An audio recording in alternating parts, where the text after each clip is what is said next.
सोलापूरच्या जनतेला मी मनापासून धन्यवाद देईन, त्यांचे मनापासून आभार पण मानेन की सोलापूरच्या जनतेनं भरभरून प्रेम नगरपालिकेच्या निवडणुकामध्ये दिलं, महानगरपालिकेच्या निवडणुकीमध्ये दिलं आणि आता सोलापूरच्या जिल्हा परिषद पंचायत समितीच्या निवडणुकीमध्ये ना भूतो ना भविष्यती अशा पद्धतीचं यश आता सोलापूरच्या जनतेनं दिलेलं आहे. आणि खऱ्या अर्थानं हा मिळालेलं यश हे सोलापूरच्या जनतेचं आहे. परंतु आदरणीय मुख्यमंत्री देवेंद्र फडणवीस यांनी सोलापूर जिल्ह्यासंदर्भात घेतलेल्या भूमिका, सोलापूरच्या विकासासंदर्भात घेतलेल्या भूमिका आणि सोलापूर शहरातल्या लोकांना जो विश्वास होता की आपल्याला दिलेल्या प्रत्येक शब्दाची पूर्ती झाली आणि मुख्यमंत्री महोदय किंवा भारतीय जनता पक्ष आपल्याला या शहरासाठी जे बोलतायत ते करतील, या भावना जनतेमध्ये निर्माण झाल्या. तशाच पद्धतीच्या भावना ग्रामीण भागातल्या जनतेच्या होत्या की आपल्या गावखेड्याच्या पायाभूत सुविधा मजबूत करायच्या असतील, आपल्या भागाचा विकास करायचा असेल तर भारतीय जनता पक्ष आणि आदरणीय देवेंद्र फडणवीस साहेबांच्या शिवाय हे शक्य नाही, हे या जनतेनं जाणलं आणि म्हणून जनतेनं भरभरून आशीर्वाद दिले. आपण बघता की जसं महापालिकेच्या निवडणुकीमध्ये आजपर्यंतच्या इतिहासामध्ये भारतीय जनता पक्ष कधीही स्वतःच्या ताकदीवर महानगरपालिकामध्ये सत्तेमध्ये आला नव्हता आणि आता थम्पिंग मेजॉरिटी घेऊन आम्ही महापालिकेमध्ये आज सत्तेत आहे. त्यासोबत जिल्हा परिषदेच्या निवडणुकामध्ये आपण पाहिलं बहुतांश नेत्यांनी, बहुतांश आमच्या पत्रकार बांधवांनीही अनालिसिस असं केलं होतं की ग्रामीण भागामध्ये भारतीय जनता पक्षाचा तेवढा प्रभाव नाही, तेव्हा भारतीय जनता पक्षाच्या किती जागा येतील याविषयी साशंकता व्यक्त केली होती. म्हणजे आम्हाला कॉन्फिडन्स होता की आम्ही गावखेड्यामध्ये काम करत असताना गेल्या 1 वर्षाच्या कालखंडामध्ये, त्याच्या अगोदरही माननीय मुख्यमंत्री मोदयांच्या नेतृत्वाखाली जेव्हा आम्ही काम करतो तेव्हा खऱ्या अर्थानं लोकांच्यामध्ये एक विश्वास निर्माण झाला आहे भारतीय जनता पक्षाच्याबद्दल आणि आदरणीय मुख्यमंत्री मोदयांच्याबद्दल. तर आम्ही अस्वस्थ होतो की जनता आमच्यासोबत आहे, जनता विकासासोबतच राहील. लोकांनी ही निवडणूक वेगळ्या वळणावर व्यक्तिगत टीका करून नेण्याचा प्रयत्न केला आणि सोलापूर जिल्ह्याचा स्वाभिमान असं काय बोलायचा प्रयत्न केला आणि या सगळ्याला जनतेनं चोख उत्तर दिलं की सोलापूरच्या जनतेचा स्वाभिमान हा सोलापूरच्या मातीचा विकास हाच आहे. हा खऱ्या अर्थानं मेसेज जनतेनं दिला. म्हणून मी सोलापूरच्या जनतेचं पुन्हा एकदा मनापासून आभार मानतो. 2017 साली ज्या भारतीय जनता पक्षाच्या 13-14 जागा होत्या त्या भारतीय जनता पक्षाला क्लिअर मेजॉरिटी स्वतःच्या चिन्हावर देण्याचं काम जनतेनं केलेलं आहे आणि याचा मनापासूनच आनंद पालकमंत्री म्हणून मला आहे, आमच्या भारतीय जनता पक्षाच्या नेतृत्वाला आहे. भाऊ, खरं तर तुम्ही 37 सभा घेतल्या आणि 38 जागा जिंकून आणल्या. सकाळपासून ते मध्यरात्रीपर्यंत आपल्या सभा सुरू होत्या आणि त्यामध्ये कुठेतरी साताऱ्याकडे काही प्रमाणात दुर्लक्ष केलं, मात्र सोलापूरकडे तुमचं विशेष प्रेम पाहायला मिळालं. कशा पद्धतीचं एकंदरीत शेड्यूल होतं आणि मनासारखा विजय तुमचा झालाय का? नाही, थोडंसं आपल्याला सगळ्यांना माहिती आहे की मी पालकमंत्री सोलापूरचा आहे. पक्षानं माझ्यावर जबाबदारी दिलेली होती की इथल्या या निवडणुका लढवण्यासाठी इथल्या भारतीय जनता पक्षाला मदत किंवा इथल्या जनतेच्या पाठीशी, कार्यकर्त्याच्या पाठीशी ठामपणे उभं राहावं अशा पद्धतीच्या भूमिका माननीय नेतृत्वाच्या होत्या, आमच्या मुख्यमंत्री मोदयांच्या होत्या. त्या अनुषंगानं बघितलं आपण की आज झालेल्या प्रत्येक निवडणूक आम्ही ताकदीनं लढलो आणि हे लढवत असताना आपण बघतो की सोलापूरच्या जनतेनं खूप प्रेम मला दिले, याचा मला मनापासूनचा आनंद आहे.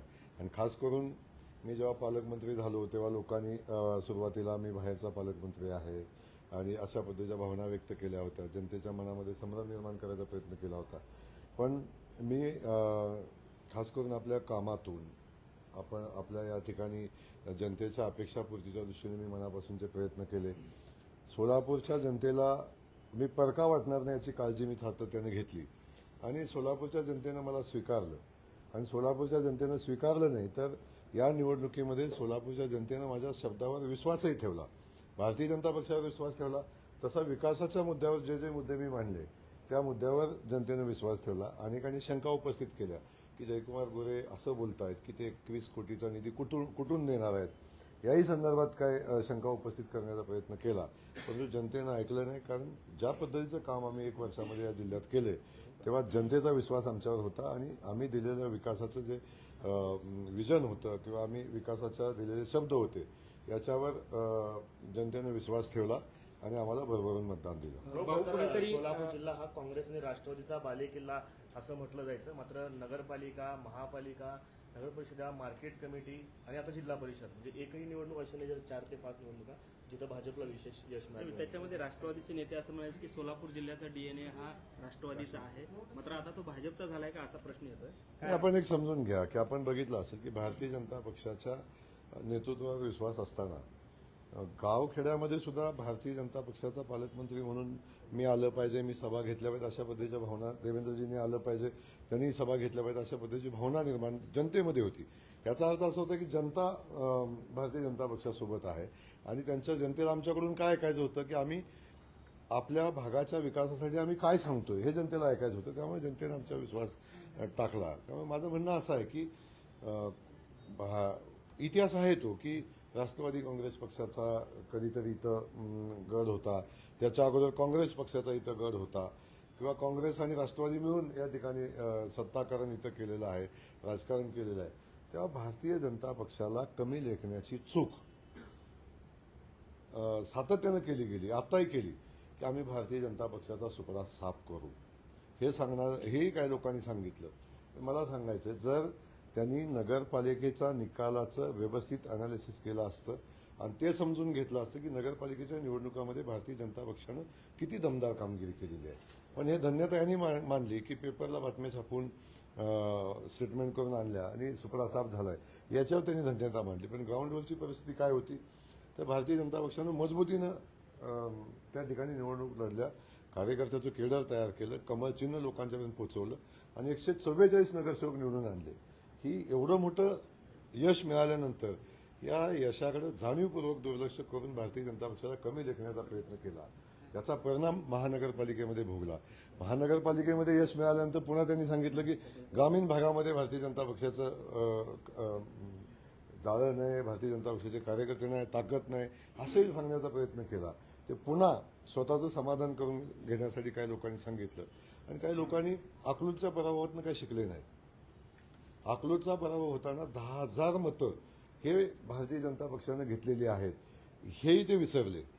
त्यामुळं स्वतःचं सांगण्याचा प्रयत्न केला की आम्हीच इथले राजे आहोत, आम्हीच इथले राज्यकर्ते आहोत असा सांगण्याचा प्रयत्न केला आणि भारतीय जनता पक्षाला कमी लेखण्याचा प्रयत्न केला, कधी कधी खिल्ली उडवण्याचा प्रयत्न केला. म्हणून मी आपल्याला सांगतो की या ठिकाणी भारतीय जनता पक्षानं विकासाचं राजकारण केलंय, विकासाचा अजेंडा जनतेसमोर ठेवलाय आणि आम्ही दिलेला शब्द लोकांच्यासाठी तो शब्द दिलाय ते पूर्ण करण्याचा संकल्प करून आम्ही लोकांना सांगितलंय की आम्ही हे करू. साधारणतः 13 महिन्याचा काळ झाला सोलापूरमध्ये येऊन, 13 महिन्याचा काळ झाला. या 13 महिन्याच्या काळामध्ये तुमच्याच पक्षातल्या लोकांनी देखील तुम्हाला विरोध केला. तुम्ही नगर परिषदेमध्ये 144 जागा निवडून आणल्या, महापालिकेमध्ये 87 जागा निवडून आणल्या, 60 ठिकाणी 4 ठिकाणी तुमचा नगराध्यक्ष देखील भाजपचे बसले. असा सगळा विरोध होत असताना जिल्हा परिषदेमध्ये हे यश कसं म्हणजे आलं? काय विरोधातनं काय शिकलं? मला एक आहे की मला याची जाणीव आहे की भारतीय जनता पक्ष लढत असताना भारतीय जनता पक्षामध्येही काही लोकांना भारतीय जनता पक्षाचा ज्या पद्धतीने वेगानं पुढे जातोय तर नको होतं काही लोकांना किंवा भारतीय जनता पक्षाचं यशही काही लोकांना पचत नव्हतं. अशी काही लोक इथं आहेत, आजही आहेत. त्यामुळं अशा लोकांना माझं विनंती आहे की इथं व्यक्ती म्हणून कोण नाही आहे, इथं भारतीय जनता पक्षाचं केडर आहे. भारतीय जनता पक्ष म्हणून इथं जिंकलेला आहे. व्यक्तिगत जयकुमार गोरे पालकमंत्री आहे किंवा व्यक्तिगत कोण इथं आहे म्हणून नाही. इथं संघटन मजबूतीनं उभं राहतंय. लोकांची मानसिकता भारतीय जनता पक्षासोबत आहे. अनेक कट करायचा प्रयत्न केला. नगरपालिकेच्या निवडणुकीमध्ये त्या पद्धतीचा प्लॅन झाला. त्यानंतर पालकमंत्री अपयशी झाल्यानंतर काय करायचं याचंही प्लॅन झालं. त्यानंतर महापालिकेच्या निवडणुकीमध्ये तर सगळं रेडीच होतं मटेरियल की काय दुसऱ्या दिवशी काय छापायचंय याची तयारी सगळ्यांनी केली. आता तर भारतीय जनता पक्ष क्लिअर मेजॉरिटी येणार नाही तेव्हा कुणाकुणाला सोबत घेऊन काय काय करायचं याचंही प्लॅन झालं आणि आता मी योग्य वेळी तेही सांगेन. पण याचंही प्लॅन झालं की भारतीय जनता पक्षासोबत किती जागा येतील, मग कुणाला सोबत घ्यायचं, मग कशा पद्धतीनं भारतीय जनता पक्षाला अपयश मिळालं, मग ते कुणाला मिळालं याचंही प्लॅन झालं होतं. तोही प्लॅन माझ्यासमोर आहे की काय प्लॅन होता. त्यामुळे यातून एक होतं की पक्षाला बदनाम करणं, पक्षाच्या नेतृत्वाला बदनाम करणं, पालकमंत्र्याला बदनाम करणं आणि पक्षापेक्षा आम्ही श्रेष्ठ कसे आहोत हे सांगण्याचा प्रयत्न करणं, अशा पद्धतीच्या काही गोष्टी इथं झाल्या. परंतु मी जनतेला मनापासून धन्यवाद देईन.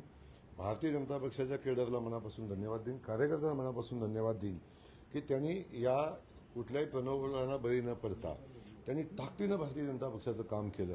आणि खास करून माननीय मुख्यमंत्री देवेंद्रजींना मनापासून धन्यवाद देईन की अगदी प्रतिकूल परिस्थितीमध्ये सुद्धा भारतीय जनता पक्ष म्हणून आमच्या सगळ्यांच्यावर देवेंद्रजींनी विश्वास टाकला आणि त्या विश्वासाला आम्ही पात्र ठरलो. भाऊ, 13 महिन्यात ऑपरेशन लोटस सक्सेसफुल झालं. भाऊ, 13 महिन्यात ऑपरेशन लोटस सक्सेसफुल झालं. पुढचं मिशन काय असेल? आता मी सांगितलं त्यामध्ये की जिल्हा परिषदेचा अध्यक्ष जो आहे तो ओबीसी साठी राखीव आहे ते तर त्याच प्रवर्गाला मिळेल की पुन्हा ते सर्टिफिकेट वगैरे काढले जातात अलीकडे? मी आपणाला एक गोष्टीचं क्लिअर सांगतो की अजून अध्यक्ष निवडीची कुठलीही प्रक्रिया चर्चेतच नाही, त्यामुळे मला वाटतं त्याच्यावर चर्चा करणं उचित नाही.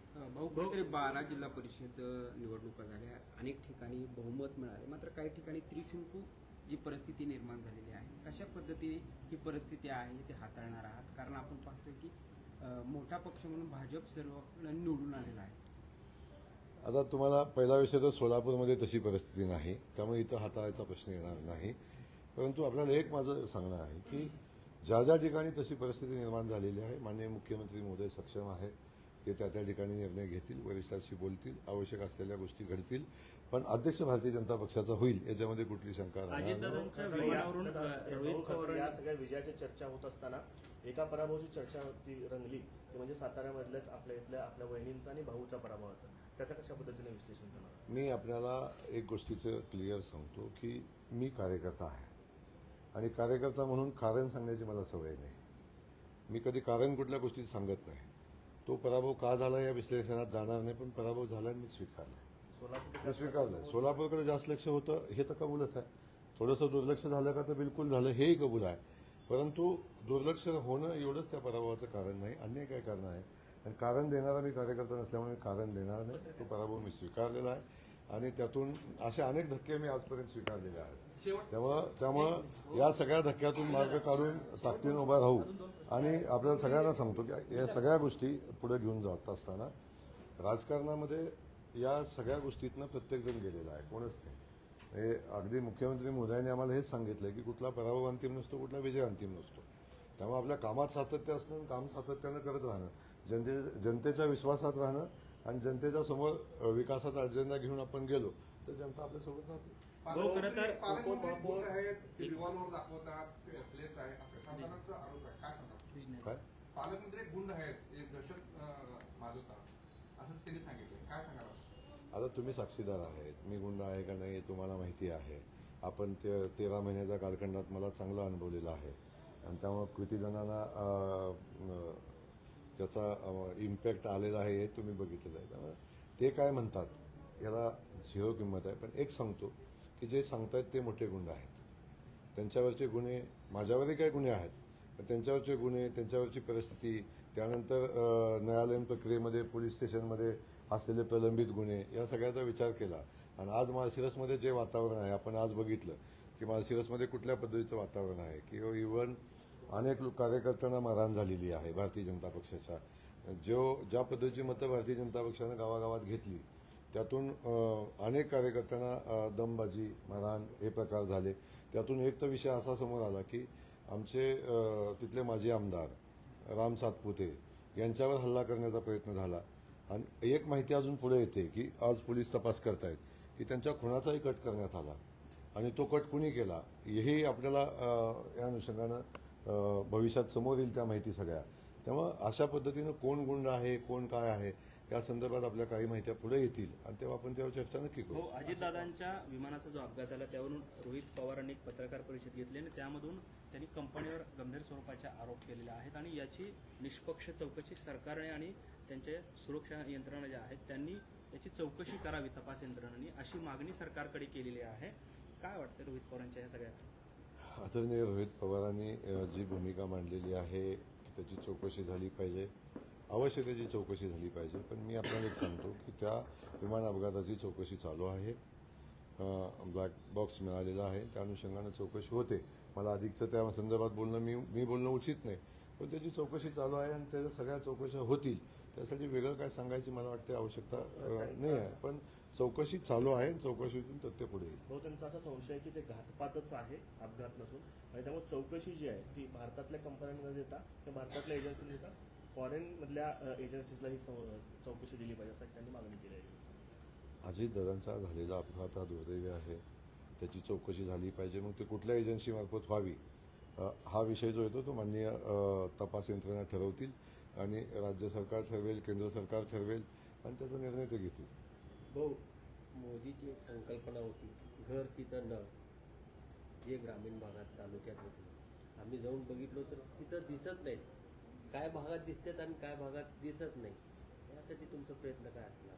नाही, आता तो विषय मोदीजींची संकल्पना आहे आणि अख्ख्या देशभर हर घर नल से जल हा जो मोदींचा संकल्प आहे तो संकल्पानुसार काम चालू आहे. काही ठिकाणी कामं अजून अपूर्ण आहेत, काही ठिकाणी कामं होत आहेत, काही ठिकाणी पाणी पोचले, काही ठिकाणी स्वच्छ पाणी मिळते. या सगळ्या गोष्टी आपण सगळेजण पाहतोय आणि ती योजना चालू आहे. मला वाटतं त्याचं खूप चांगलं यश येताना आपण पाहतोय. त्यातल्या काही गोष्टी, काही उणिवा आहेत, काही अडचणी आहेत, त्या ठिकाणी त्या अडचणी सोडवण्याचं काम चालू आहे. राज ठाकरेंनी एक संघाला पत्र दिले मोहन भागवतांना विशेषतः. त्यांनी असं म्हणलं की संघाच्या कामाबद्दल आम्हाला आदर आहे, पण भाषाबद्दल जे मोहन भागवतांनी मत व्यक्त केलंय ते मान्य नाही, अशा पद्धतीचं त्यांनी पत्र दिलं मोहन भागवत. आता राज ठाकरे साहेबांनी काय पत्र लिहावं आणि ते आमच्या संघ प्रमुखांना लिहावं तो त्यांचा विषय आहे. त्याच्यावर संघ प्रमुख पत्र पाहतील आणि त्यावर प्रतिक्रिया पण देतील. शंभूराज देसाईंच्या कार्यकर्त्यांनी जे आहे ते आपलं एक बॅनर तयार केलेलं होतं, आपलं आणि गणेश नाईकांचं, आणि त्यावर असं लिहिलेलं होतं की टांगा पलटी घोडे फरार, आणि आपले चेहरे त्याच्यावर लावलेले होते.